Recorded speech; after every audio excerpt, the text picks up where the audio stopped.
Chanticleer and the Fox, adapted from Chaucer's Canterbury Tales. Once upon a time there lived a poor widow woman. She lived in a small cottage which sat in a little grove. She led a simple life by God's grace, patiently looking after herself and her 2 young daughters. In her possession she had only 3 cows, 3 sows, and a fluffy little white sheep called Molly. Although her lodgings were sooty and sparse, there was no shortage of white milk and brown bread. Yet the family never grew sick from overeating. Since she was kind of a dairy woman, they were sometimes nourished by broiled bacon or an egg or 2. Thus the table was frequently laid in white and black, but never red, for she did not partake of wine. A portion of her yard was fenced all around, and within it she had a rooster named Chanticleer.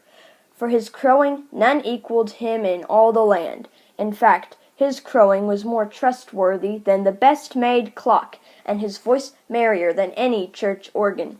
The comb on his head was redder than the finest coral, and it was turreted like a castle wall. His bill was black and shone like jet, and his legs and toes were of the deepest azure. This exceedingly fine rooster had several hens, each colored like him, and in his service to do his bidding. The prettiest of all was fair Demoiselle Partlet. She was polite, debonair, discreet, and companionable, so much so that she held the heart of Chanticleer tightly locked, and it was joy to all to hear them sing in sweet harmony at the sun's rising, for in those days, so I am told, beasts and birds could talk and sing. So it was one day at dawn. Chanticleer sat on his perch surrounded by all the hens. He began to groan in his throat. Frightened, his faithful Partlet said, "My dear, what ails you so that you groan in this manner?" He answered, saying, "Madame, I just now dreamed that I was in great danger. In my dream I was roaming within our yard, and I saw a dreadful beast, like a hound. He tried to grab me by my body and desired to kill me. His hair was orange, and both ears and tail were dipped with black. His snout was small, and his eyes glowed. I nearly died just from the sight of him. That doubtless caused my groaning." "Shame on you, husband. You have a man's beard and a man's heart, but by my faith I cannot be married to a coward. Be merry, husband. Dreams are but vanity. Do not fear a dream."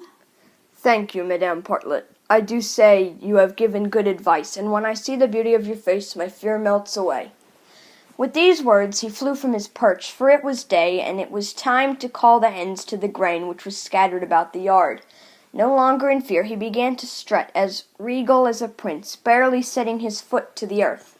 Walking in all his pride, Chanticleer, with his wives beside him, cast his eyes up to the sun. He crowed with a voice full of mirth and merriment. "Listen to the birds singing. Smell the fresh flowers. My heart is so full of joy." Then he was overtaken by a sorrowful event. A fox, sly and wicked, who had lived in the grove for going on 3 years, had burst through the hedges on the previous night, and there he lay silently in a bed of herbs, where Chanticleer and his wives were fond of going. Partlet and her sisters lay bathing in the sand, and the stately Chanticleer sang more and more joyfully. However, as he cast his eye on a butterfly among the herbs, he noticed the fox lying low. He had no more desire to crow, and instead cried, "Cock, cock!" like a man frightened in the depths of his heart.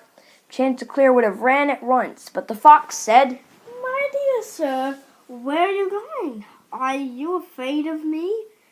But I am your father's friend. I only came here to listen to you sing. For your voices as the angels in heaven. God bless their souls. Your father and your mother paid me the great honor of visiting my house. Except for you, I've never heard a sweeter voice than your father's. He would close his eyes, stand on his tiptoes, and stretch his long, slender neck in order to make his voice stronger. Now sing, son, and let's see if you can sing as well as you do your father." Chanticleer beat his wings. He stood up straight and stretched his neck, closed his eyes, and crowed as loud as he could. At once the fox sprang for Chanticleer, grabbed him by the throat, and ran for the woods. Such a cry had never been heard as that of the hens when they saw Chanticleer captured by the fox. The poor widow and her daughters heard the hens crying and ran at once to see what was the matter. Look, a fox! They screamed and ran toward the grove after him. As the fox reached the edge of the grove, Chanticleer spoke up in spite of his fear and said, "Sir, if I were you, I would say to the peasants, 'Turn back now, for I will eat him in spite of you, and not be long about it.'" "In faith," answered the fox, "it shall be so." As soon as he spoke these words, Chanticleer broke away from his mouth and flew high into a tree at once. When the fox saw the rooster was gone, he said, "Oh, Chanticleer, alas, I have done you a bad deed. I scared you when I grabbed you from the yard, but I did so without evil intent. Come down and I will tell you what I mean." "Nay," said Chanticleer, "never again shall you trick me to sing with my eyes closed, for he who closes his eyes when he should watch will never be prospered by God." "Nay," said the fox, "God brings misfortune to him who is careless and lacking in self-control, that he speaks, and he should hold his peace." Now see, said the widow as the fox slunk back into the woods, that is what happens when you trust in flattery. and she gratefully marched back to her little cottage in the little grove. Produced and directed by Living Bricks Literature.